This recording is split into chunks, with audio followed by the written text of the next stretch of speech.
On the premiere of Season 8 of the Epstein Files, old emails continue to resurface, sparking renewed interest. Because of exchanges like this one, which really encapsulates the absolutely astonishing nature of this entire affair, I give you... This is an email exchange between Jeffrey Epstein and his brother Mark. In one email, Epstein's brother Mark told him to ask Steve Bannon if, quote, Putin has the photos of Trump blowing Bubba.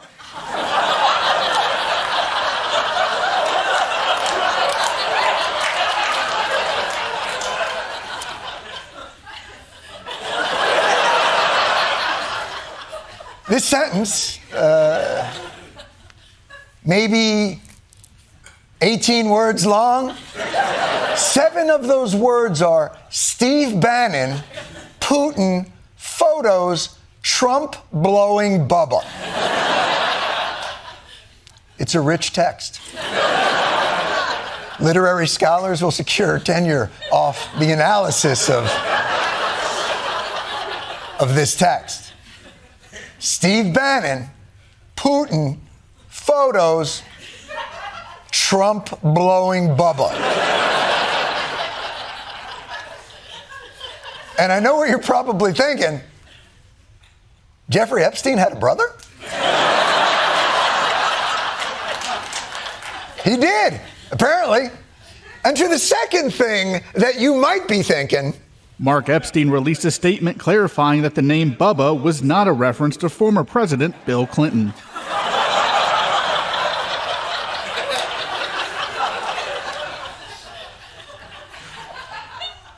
Thank you for clearing that up. No further questions, Your Honor. Wait, before I go, one last thing. Which Bubba was he blowing then? It's not Bubba Gump, that's a restaurant. And you can't blow a restaurant. By the way, that's not a challenge, Mr. President. You see, but these are the kinds of questions that can be answered by releasing the Epstein files, which Donald Trump has been steadfastly against. I don't understand why the Jeffrey Epstein case would be of interest to anybody. It's pretty boring stuff. Did you see the blowing email? It's kind of interesting. I mean, the little taste of that, no pun intended, did arouse, again, no pun intended, some curiosity about the rest of, if I may, the load. That one I meant. But pressure is building. Is there any way to talk about this story that doesn't sound ejaculate adjacent? People are begging on their knees. No, this is not. Demanding release. No, this is.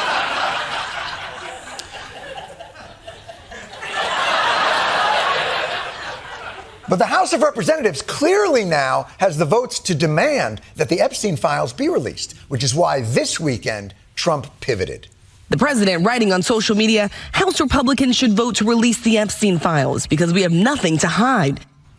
Oh, nothing to hide. For those of you at home who are watching tonight and have something to hide, whether it be a simple guilty pleasure of the lowbrow television variety, hello swinging Mormons, or a body encased in concrete by your sump, at some point the walls will close in, at which point you too will probably find yourself saying, maybe not via tweet, hey, go ahead, look, I got nothing to hide. But you do. You do. And so does Trump. Because guess what? If he had nothing to hide, he could have declassified and released these files himself at any time. How do I know this? A legal expert named Donald Jurisprudence Trump said so. If you're the president of the United States, you can declassify just by saying it's declassified, even by thinking about it.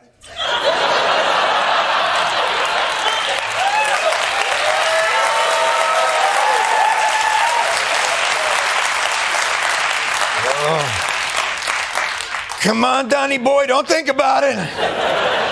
No, don't even think about baseball. Think about your grandma.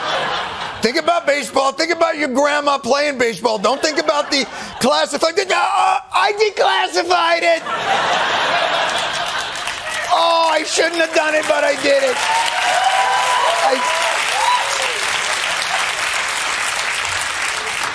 I declassified in my pants. It's very clear Trump does not want these things out there, which is obvious even from his nonsensical answers about it in the Oval Office today. We have nothing to do with Epstein. The Democrats do. All of his friends were Democrats. You look at this Reid Hoffman, you look at Larry Summers, Bill Clinton. First of all, are you okay? And second of all, we've tried to look at those people, but every time we do, your picture comes up.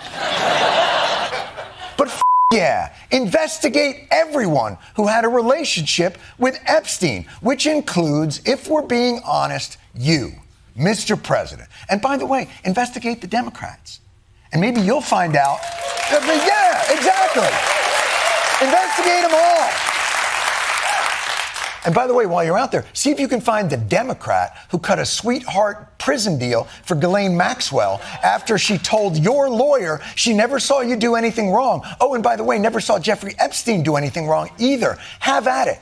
Because the perks that Maxwell is getting in prison would seem sketchy for a run-of-the-mill white-collar larcenist, let alone a convicted sex trafficker. Tonight, new details about the list of perks that Ghislaine Maxwell is getting behind bars. Private meals and mail delivery, cellmates reassigned for privacy, special visits in the chapel, and the warden helps her send documents and emails. The warden? Hello, warden. It's Ghislaine. I'm having just an awful time converting this file to PDF.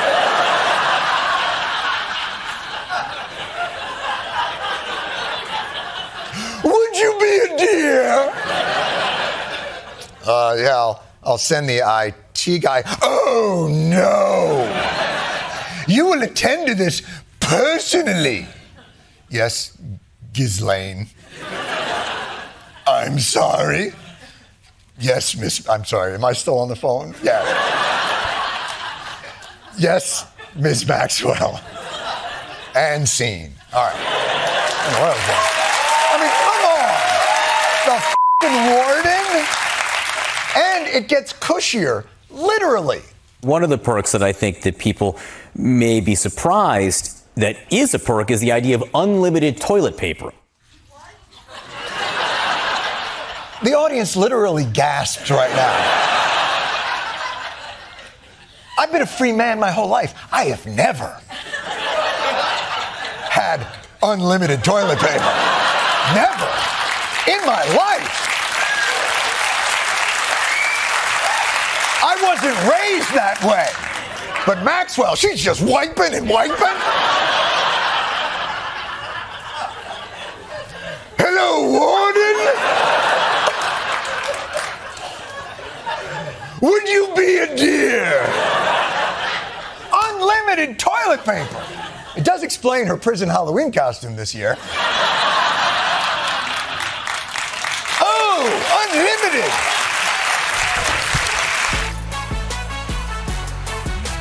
Any other problems with the emails? Another critique we're hearing from some Republicans is that these emails are cut and spliced. They're taken out of context. Some of them are a little bit difficult to decode, if you will. Bullshit. Difficult to decode? Have you read these emails? They weren't put together by Navajo code talkers. Here are the emails. Hey, Jeffrey. Rented a huge house in Ibiza, invited lots of girls from Russia, all models. The scout used to scout for Trump, but he doesn't work for him anymore. He's coming with 12 girls and would like to meet you. Or how about this one? I will send you a picture of this Burmese girl. Very pretty. I will bring her to the U.S. Yeah, probably not on an H-1B. Look, these emails are explicit, and they were written post-Epstein's conviction in 2008. And even then, These motherfuckers felt so invincible that they didn't even think to try and hide any of it. No mafia, hey, did you take care of that thing? No, the donuts are in the container. No, even ixnay on the Earl's Gay. But suddenly, the right is all, this is impenetrable. What language be this? So let's go back and remember how this whole f***ing dance started. Let me take you back to 2016, when another batch of emails was released, and MAGA had no trouble busting out the decoder rings for those emails. The Pizzagate conspiracy began with the Clinton WikiLeaks. The conspiracy theory quickly spread to Reddit and YouTube, feeding fake online news stories alleging a Clinton campaign child sex ring. Well, that's an incredibly serious charge. And seeing how the right doesn't like to jump to conclusions on emails, I assume that these emails were pretty concise and clear about the extent of what would be a horrific crime. The original source of all this, a leaked email to John Podesta, Hillary Clinton's campaign chief. It was from his brother, and it said simply, would love to get a pizza.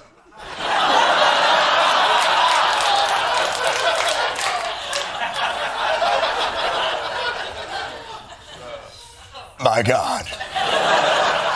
Could it be any clearer that John Podesta and his brother are running a family-owned child sex ring? What else could would love to get a pizza mean? That was the famous Pizzagate conspiracy. When people were so obsessed with finding evidence of sex trafficking, they built a whole code book and applied it to those emails. What they found were numerous references to pizza, a term Urban Dictionary says is slang for child pornography. So somehow they concluded that Podesta and company were speaking in code. These conspiracy theorists started saying that pizza and cheese and pasta were code words, referring in fact to child sex abuse. Why did the Podesta emails mention the code word pasta for either little boy or sex 78 times? Why would he mention pasta 78 times? Other than the fact that he's Italian. He's Italian. What are you? He's Italian. If you try to type Podesta into your phone, half the time it will autocorrect to pasta. If anything, 78 times is low. I mean, who knows what this dude is into? But mentioning pasta doesn't make someone a pedophile, even if it does make them a penephile.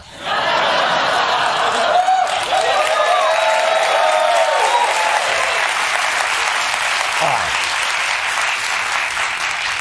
I'm comedian and Daily Show host Jon Stewart. Sometimes it's a challenge for a comedy show to discuss sex trafficking networks. So you have to find the jokes wherever you can.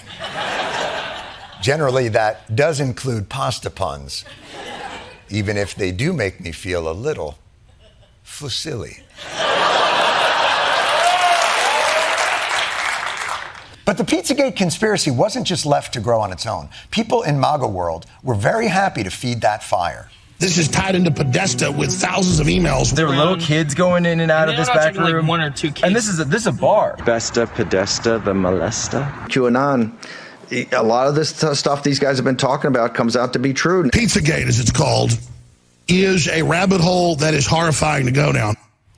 Yeah, I think if people thought anytime someone mentioned pizza, they were talking about having sex with kids, yeah, that would actually be terrifying because it's the most popular food in the country. But you know what this shit does? It trivializes and tries to politicize what is an actual real f***ing problem in this country and this world.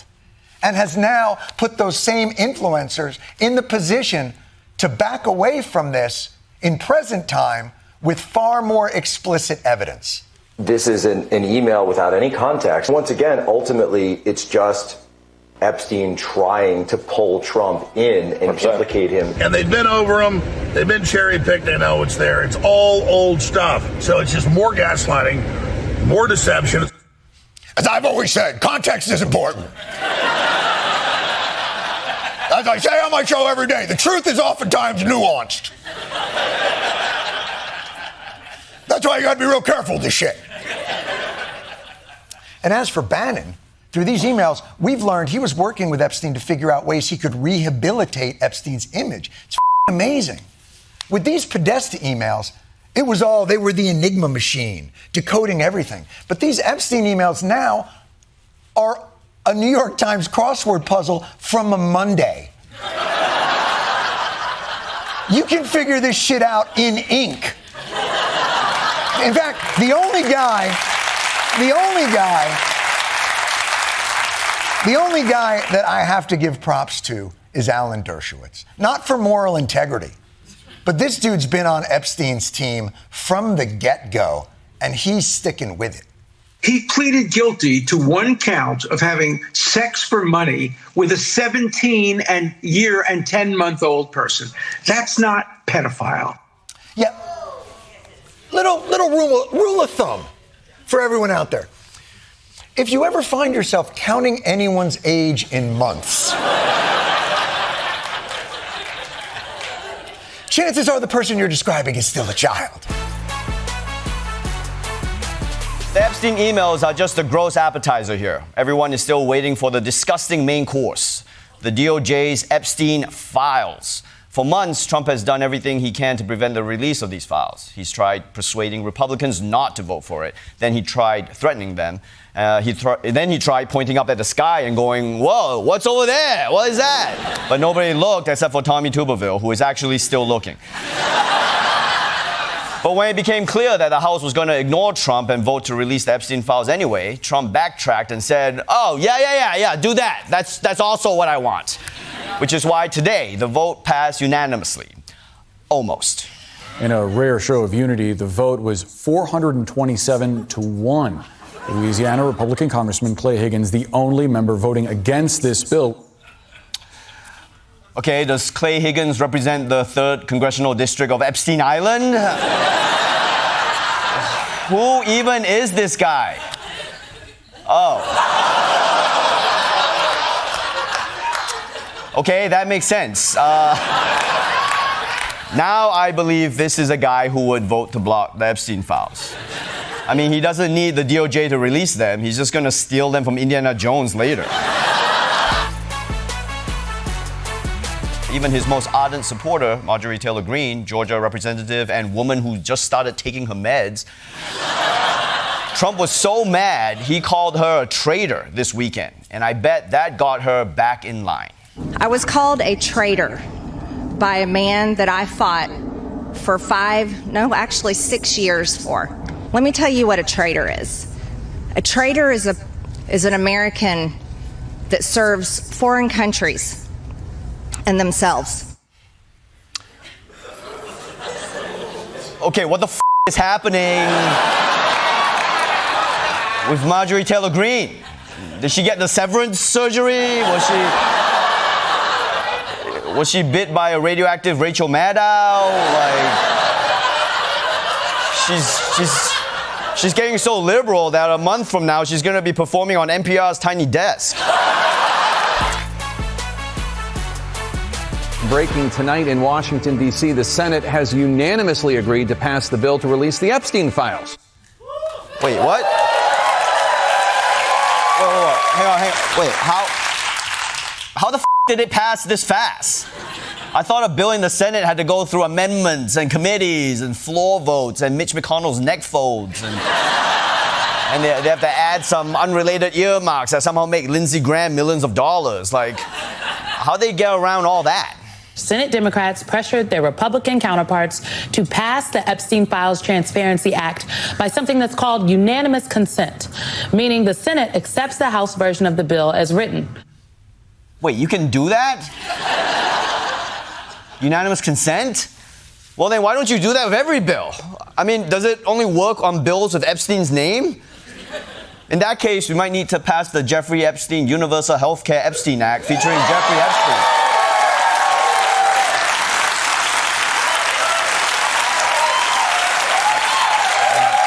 No, don't. Why are you cheering Jeffrey Epstein? But back to this bill. There's no way they're going to let this pass, okay? Yeah, it got through the House and Senate, but I'm sure Donald Trump will veto this bill as soon as it reaches his desk. President Donald Trump says he's ready to sign the bill as soon as it reaches his desk. Wait, oh my God, what the hell is happening here? Is Trump really going to release the Epstein files? He's not going to burn them or hide them or put them on Barron's head so no one can reach them? I can't believe this.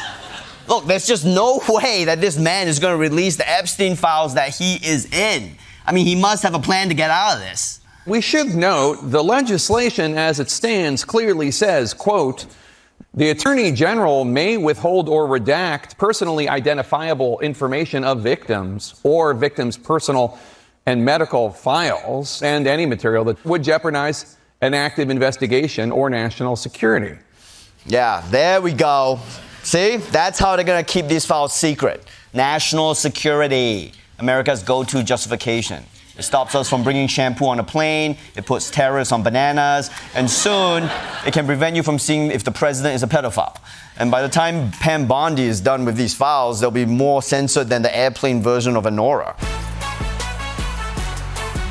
Last night, Trump signed the Epstein File Transparency Act into law. It was the first step towards proving that there's no connection between him and Jeffrey Epstein. Unfortunately, he signed the bill like this. Not again. So now this bill is a law. It's fully legal, or as Megyn Kelly would probably call it, 16. In the meantime, Pam Bondi has opened a new investigation into Epstein's relationships with Democrats. And it's not just because Trump ordered her to on Twitter for the whole world to see. No, that's not why. She had a perfectly good explanation for that she's not nervous about at all. What changed since then that you launched this investigation? Information that has come for information. There's information new information, additional information. Perfect answer. It was perfect. What part of information in the information? What you got information? Do you not understand? Also at the briefing was FBI chief podcaster Kash Patel, who seems to think that if he stands still long enough, we won't notice that he's a part of this whole thing.